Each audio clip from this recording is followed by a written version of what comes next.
I hope कि आपको lecture number 1 और लेक्चर नंबर 2 जो है वो अच्छे से समझ आ चुका होगा। हम ऐसे को कैसे कंस्ट्रक्ट करते हैं आपने ये देख लिया और समझ लिया। तो आज हम ऐसे की आउटलाइन से आगे निकलेंगे। हमारे 2 जो लेक्चर हैं, लेक्चर नंबर 1 और लेक्चर नंबर 2, ये ऐसे की आउटलाइन तक आपके की प्रॉब्लम्स को एड्रेस करते हैं। आज हम ऐसे it's all about writing, it's not all about teaching.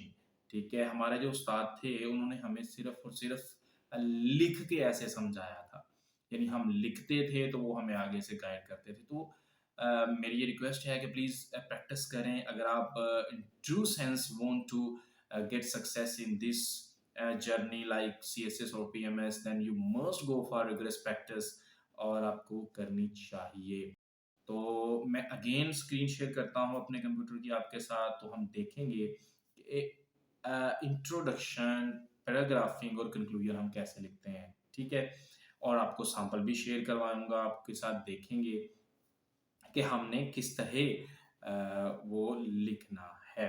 तो आइए स्टार्ट करते हैं। जी, तो हम देखते हैं कि थीसिस स्टेटमेंट क्या होती है और थीसिस स्टेटमेंट कैसे लिखते हैं, कौन-सी थीसिस स्टेटमेंट इफ़ेक्टिव होती है।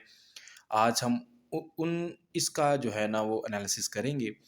तो थीसिस स्टेटमेंट जो है वो टॉपिक स्टेटमेंट भी इसको कहते हैं, ठीक है जी।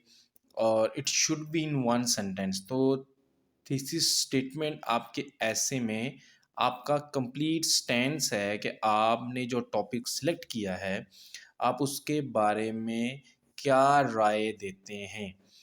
Either you are accepting it और रिजेक्टिंग इट, ठीक है। Either you are in favour of the topic और you are against the topic, ठीक है। तो जो भी आपका स्टैंस है वो थीसिस स्टेटमेंट कहलाता है जी। थीसिस स्टेटमेंट में कोई डेफिनेशन नहीं होगी किसी भी किस्म की, ठीक है, याद रखिए। कोई भी डेफिनेशन नहीं आप लिख सकते थीसिस स्टेटमेंट में। थीसिस स्टेटमेंट सिर्फ और सिर्फ क्या होती है, आपका स्टैंस होता है, complete stance, your complete stance होता है जी, ठीक है ना। कोई डेफिनेशन नहीं लिखनी इसके अंदर। और याद रखिए ये हमेशा वन सेंटेंस पे होती है, वन सेंटेंस होता है इसका, ठीक है। इसको टू सेंटेंस में आपने नहीं लेके जाना। और इट शुड बी देयर, ऐसे में it should be there and it should be right on top. Top पे आपने टॉपिक लिखने के बाद नीचे उसकी उसकी थीसिस स्टेटमेंट लिखनी है। तो हमने ये एक टॉपिक सेलेक्ट किया है। इस टॉपिक में लिखें, ये हमारे पास है emerging power of social media prospects and problems. तो दो तरह से मैंने थीसिस स्टेटमेंट बनाई हुई हैं। एक है पुअर थीसिस स्टेटमेंट और एक है इफ़ेक्टिव थीसिस स्टेटमेंट, ठीक है जी। तो पुअर थीसिस स्टेटमेंट क्या होती है, तो इसको हम पढ़ते हैं तो फिर हम इसे रियलाइज़ करते हैं कि ये इसका एनालाइज़ करते हैं कि कैसे ये poor. Social media is creating awareness, entertainment, information, connectivity and freedom of speech among masses. However, privacy leakage, non-trusted information, declining human health, and monetary burden on masses are the challenges posed by it. लेकिन ये दो point थे। आपको पता है कि जब भी हम अपना टॉपिक लेने के बाद हम जाते हैं थीसिस स्टेटमेंट में, तो वो हमारा एक्चुअली में मेन आर्गुमेंट होता है। तो कीवर्ड क्या है इसके अंदर, इसके अंदर कीवर्ड्स हैं जी सोशल मीडिया। सोशल मीडिया इसमें कीवर्ड है, और प्रोस्पेक्ट्स एंड प्रॉब्लम्स इसका जो है ना, यानी कि मुस्तकबिल इसका आप कहाँ पे देख रहे हैं और मसाइल किधर आप देख रहे हैं, ठीक है।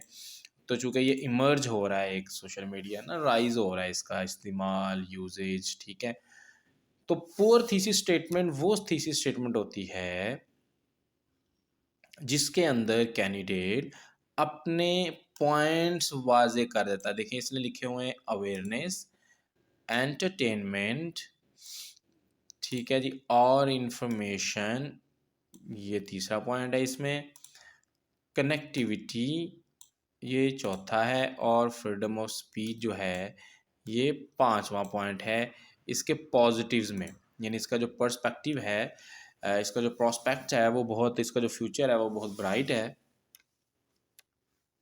इन चीज़ों की मदद से।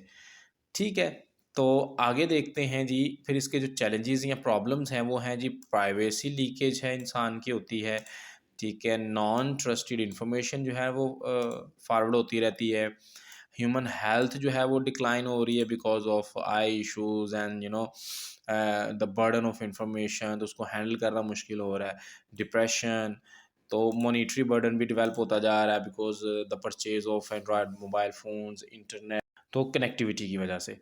तो ये उस उन्होंने पुअर थीसिस स्टेटमेंट लिखी है कि जब वो ऐसे लिखेंगे तो इन थीसिस स्टेटमेंट के पॉइंट से आगे नहीं वो जा सकते। मतलब उनके पास जस्ट यही पॉइंट होंगे जिनको वो डिस्कस कर सकें। तो ये है पुअर, ठीक है। अब देखें इफ़ेक्टिव क्या है। इफ़ेक्टिव में देखें, एक तो बहुत आपको शॉर्ट नज़र आ रही है, ठीक है, और बहुत वाज़ेह है। इसमें social media is yielding numerous benefits for masses. However, it is also creating several challenges for them. अब देखें इसमें वर्ड इस्तेमाल हुए हैं न्यूमरस बेनिफिट्स, यानी उसका जो प्रॉस्पेक्ट है वो ये है, और सीवरल चैलेंजेस, यानी इफ़ेक्टिव में कोई नंबर ऑफ बेनिफिट्स नहीं बता रहे हैं या नंबर ऑफ चैलेंजेस नहीं बता रहे, इसमें सिर्फ और सिर्फ वो बता रहे हैं कि जी हैं, न्यूमरस बेनिफिट्स हैं और सेवरल चैलेंजेस हैं, ठीक है जी। तो ये थीसिस स्टेटमेंट इफ़ेक्टिव है क्योंकि इसमें आप इजीली अपनी आउटलाइन में जितने चाहें पॉइंट्स जो है ना वो लिख सकते हैं। और अगर ऊपर वाली स्टेटमेंट देखी जाए, थीसिस स्टेटमेंट, तो उसमें सारे पॉइंट थे। अगर हम अपने पॉइंट को बढ़ा दें, चूँकि पीएमएस और सीएसएस में हमें लेंथ ही ऐसे लिखना है, तो एक तो ये बहुत लेंथी हो जाएगी, फिर इसकी जो ना क्लैरिटी नहीं रहेगी, वेग हो जाएगी, तो वो हमें फ़ायदा नहीं देगी। तो ये क्लियर स्टैंस है इफ़ेक्टिव थीसिस स्टेटमेंट में कि भाई बेनिफिट्स नो डाउट हैं, the candidate who are responding वो एक्सेप्ट कर रहे हैं इसको कि भाई बेनिफिट्स हैं, लेकिन साथ साथ सीवरल चैलेंजेस भी क्रिएशन हो रही है उनकी। तो उसके बाद फ़ौरन हमने जाना है इंट्रोडक्शन के ऊपर, ठीक है जी। तो इंट्रोडक्शन लिखने का क्या तरीका है? इंट्रोडक्शन लिखने का ये तरीका है कि आपने सबसे पहले कोटेशन लिखनी है, अगर आपको याद आती है तो। अगर आप समझते हैं कि रेलिवेंट है, ठीक है, कोई चीज़, तो आप कोटेशन तो वो लिखें। उसके बाद आपने इसका जेनेरिक व्यू देना है, ठीक है, यानी जो टॉपिक है उसका आपने जनरल व्यू से स्टार्ट करना है। ऑलमोस्ट 2 सेंटेंसेस आप लिखें ताकि वो उसका जनरल व्यू आ जाए आपके पास। उसके बाद आपने अपनी थीसिस स्टेटमेंट को प्लेस कर देना है, वो एक ही सेंटेंस होना चाहिए, और अपने थीसिस स्टेटमेंट को ब्रेक डाउन करने के बाद वो सारे पॉइंट्स लिख देने हैं जो आपने आउटलाइन में ड्रॉ किए होंगे। यानी अगर ऊपर अगर बात करें तो न्यूमरस बेनिफिट्स हैं, तो आप स्टार्ट करेंगे बेनिफिट्स के साथ, ठीक है। अगर हम तो आपने स्टार्ट कर देना है जी, कौन से बेनिफिट्स हैं, व्हाट बेनिफिट्स, तो वो सारे मेंशन करेंगे आप बारी बारी, ठीक है। उसके बाद आप लिखेंगे जी व्हाट आर द चैलेंजेस, ये लिखेंगे, ठीक है। अपने थीसिस स्टेटमेंट के पॉइंट्स को ब्रेक डाउन करने के बाद आप इनके पॉइंट्स वहाँ पे इंट्रोडक्शन में दर्ज करेंगे। उसके बाद आप कंक्लूडिंग सेंटेंस बनाएंगे, हम जो है वो अब ऐसे में इन अबव पॉइंट्स को डिस्कस करने जा रहे हैं, ठीक है। तो ये आपका कंक्लूडिंग सेंटेंस होगा। तो उसके बाद बारी आती है आपके पहले पैराग्राफ की। तो पहले पैराग्राफ में आप देखें, आपने हमेशा सीक्वेंस मेंटेन करना है। जो आपने आउटलाइन में सीक्वेंस लिखा हुआ है उसी तरह से आपने सीक्वेंस में इसके साथ पैराग्राफ को लिखना है। उसके बाद हमेशा जो आपने पैराग्राफ है वो इंडेंट करना है, उसकी जो फर्स्ट लाइन है वो इंडेंट होगी। आपने कुछ कनेक्टिंग वर्ड्स के साथ इसका स्टार्ट करना है, ठीक है। जैसे कि फॉर एग्जांपल हमने यहाँ पे लिखा हुआ है द फर्स्ट एंड फॉरमोस्ट, ठीक है जी। आपका फर्स्ट वाला पैराग्राफ होगा, उसके अंदर आप ये लिखेंगे तो उससे क्लैरिटी आ जाएगी कि यहाँ से एक्चुअली आर्गुमेंट बिल्डिंग स्टार्ट हो रहे हैं, यहाँ से इंट्रोडक्शन के बाद स्टार्ट हुआ है काम। तो आपने अपनी टॉपिक स्टेटमेंट लिखनी है सबसे पहले पैराग्राफ के अंदर, सबसे पहले आपने टॉपिक स्टेटमेंट लिखनी है। उसके बाद आपने इसके हिस्टोरिकल एनेक्डोट देने हैं कि भाई हिस्ट्री में इस पॉइंट से रिलेटेड क्या-क्या हुआ है। जैसे कि पॉवर्टी है, राइज़ कर रही है पाकिस्तान में, तो आपने बताना है जी हिस्टोरिकली ऐसे-ऐसे होता रहा है। इंडिपेंडेंस के टाइम पे ये पॉवर्टी का लेवल था, अब करंटली ये है। तो वहाँ पे आपने फिर डेफ़िनेटली इसको कुछ और लेवल पे भी ब्रेक डाउन कर सकते हैं, पॉलिटिकली लेवल पे भी, सोशल लेवल पे, ठीक है, इकोनॉमिक लेवल पे, ठीक है। आप ब्रेक डाउन कर सकते हैं, आईटी रिलेटेड, वुमेन है, डेमोक्रेसी है, तो इन पॉइंट्स की बेस पे आपने उस पॉइंट को एक्सप्लेन कर देना है। फिर आपने फैक्ट एंड फिगर लिखने हैं, अगर आपको कोई आते हैं, आपके ज़हन में आ रहे हैं, अपनी बात को सच साबित करने के लिए कोई रेलेवेंट किताब का नाम आ रहा है तो मेंशन करें, जो आपने पढ़ी हो, ठीक है, जो उसको सपोर्ट कर रही हो। फिर करंट प्रैक्टिसेस के बारे में आपने कोई एक आध सेंटेंस लिखना है, उसके फैक्ट एंड फिगर लिखने हैं और एंड पे कंक्लूडिंग पैराग्राफ लिख देना है। कहाँ कैसे स्टार्ट करके हैंस या दस से स्टार्ट करने के बाद आपने वो पैराग्राफ को क्लोज़ कर देना है। हमेशा याद रखिए कि कनेक्टिंग वर्ड्स का इस्तेमाल करें पैराग्राफ के अंदर, जैसे कि मोर ओवर एक्सप्लेनेशन देने के लिए, फर्दर मोर एक्सप्लेनेशन देने के लिए, एडिशनली भी इंफॉर्मेशन देने के लिए, कॉन्सिक्वेंटली इसका इफ़ेक्ट किसी चीज़ का बताने के लिए, रिजल्टेंटली भी किसी चीज़ का इफ़ेक्ट बताने के लिए। तो ये कॉज इफ़ेक्ट के या एक्सप्लेनेशन के लिंकिंग वर्ड्स हैं। उसके बाद आपने कंक्लूड करना है, अपने सारे पैराग्राफ को आपने उसी सीक्वेंस में लिखते जाना है जो आपने आउटलाइन में ड्रा किए हुए हैं। तो देन आपने सबसे पहले स्टार्ट करना है टू कंक्लूड, इन कंक्लूजन या in a nutshell, to cut the story short के वर्ड्स के साथ, ठीक है? इन वर्ड्स से आप स्टार्ट करेंगे तो फिर साथ ही आपने अपने पॉइंट्स को समराइज़ करना शुरू कर देना है जो आपने पहले डिस्कशन की होगी। ठीक है, बेनिफिट्स को आपने समराइज़ करना है और आपने चैलेंजेस को समराइज़ करना है अगर इस टॉपिक की बात की जाए सोशल मीडिया की। उसके बाद आपने अपनी थीसिस स्टेटमेंट को प्लेस करना है, ठीक है?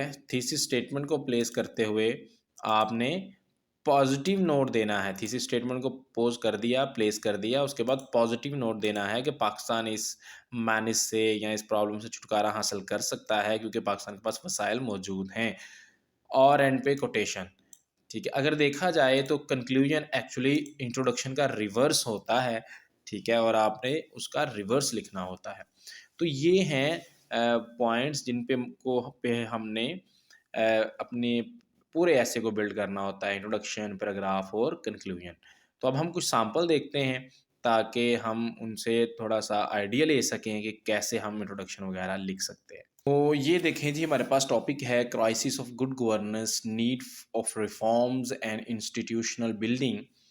तो देखिए स्टार्ट कैसे हुआ है। Good governance can uplift the social, economical and political standards of any nation, यानी कि जेनेरिक टर्म है।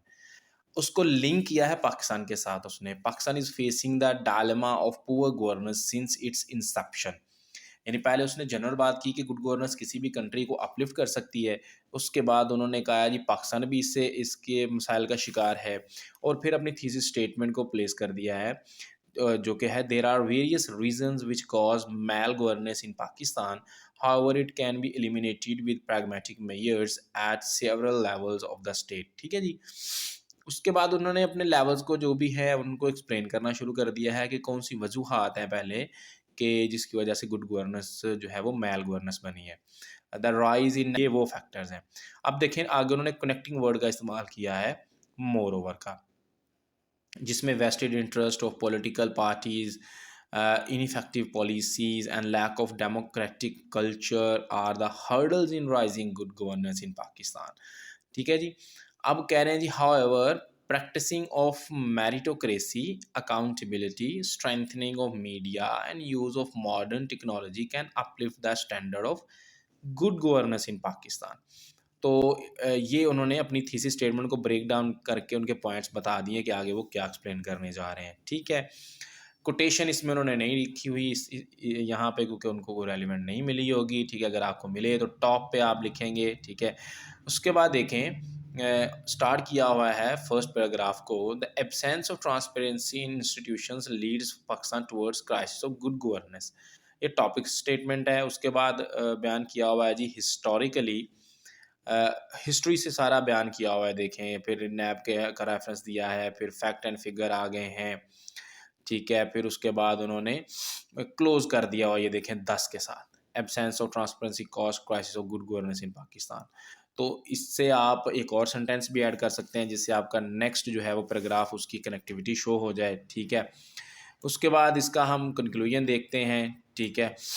इशरत हुसैन के उन्होंने कोटेशन और बुक का नाम अंदर मेंशन कर दिया है कि Pakistan is not a poor country but poorly manage country. फिर उन्होंने कहा जी इससे साबित क्या होता है कि ये वेस्टर्न इंटरेस्ट पॉलिटिकल लीडरशिप के लैक ऑफ डेमोक्रेटिक कल्चर जो है ना वो गुड गवर्नेंस को अचीव नहीं करने दे रहा। और फिर नीचे उन्होंने उसके सोल्यूशन लिख दिए हुए हैं। फिर आगे ये देखें होपिंग है, ये होप वर्ड है कि that day is not far away when Pakistan will achieve good governance through pragmatic measures. Friends आपने देखा कि हमने किस तरह इंट्रोडक्शन, पैराग्राफिंग और कंक्लूजन को आपस में कनेक्ट किया, लिखा। मैं आपको एक बार रिपीट करता हूँ, सम अप करता हूँ कि इंट्रोडक्शन में आपने किसी भी टॉपिक के जेनेरिक पॉइंट से स्टार्ट करना है। एज अ ग्लोबलाइज्ड व्यू ले लें, अगर पाकिस्तान का अगर आप कोई ऐसे लिख रहे हैं, टॉपिक पे लिख रहे हैं, उसके बाद उसको ब्रेक डाउन करना है पाकिस्तान पे, एंड देन थर्ड लेवल पे आपकी आएगी थीसिस स्टेटमेंट। थीसिस स्टेटमेंट के जो आपने स्टैंड्स लिए हैं, उन स्टैंड्स को आपने नीचे फिर उनके पॉइंट्स को हाईलाइट करना है और एंड पे क्लोज कर देना है। अगर पॉसिबल है तो आपने स्टार्ट में कोटेशन को ऐड कर लेना है। कोटेशन मस्ट बी रेलिवेंट, ठीक है, वो इरेलीवेंट नहीं होनी चाहिए। उसके बाद आता है पैराग्राफिंग। तो पैराग्राफिंग में आपने कुछ लिंकिंग वर्ड्स का यूज करना है, जैसे कि the first and foremost, firstly, secondly, thirdly. इसी तरह पैराग्राफ के अंदर भी आपने यूज करने हैं। तो सबसे पहले पैराग्राफ का टॉपिक सेंटेंस, देन फिर आगे उसकी एक्सप्लेनेशन, और फिर फैक्ट्स एंड फिगर्स, और सारा वो हमने यहाँ पे देखा। और इसी तरह कंक्लूजन, कंक्लूजन याद रखिएगा कि कंक्लूजन हमेशा इंट्रोडक्शन के रिवर्स में चलता है। इंट्रोडक्शन होता है कि हम क्या करने जा रहे हैं, और कंक्लूजन होता है कि हमने ये बात की और यहाँ यहाँ पे आप सम अप किया, और एंड पे होप के साथ आपने इसे कंक्लूड करना है। कोटेशन है तो एंड पे लिख देनी है। तो आई होप कि आपने अंडरस्टैंड किया होगा। और ऐसे की जो स्ट्रक्चर की जो लेक्चर्स हैं वो यहाँ पे कंप्लीट होते हैं हमारे।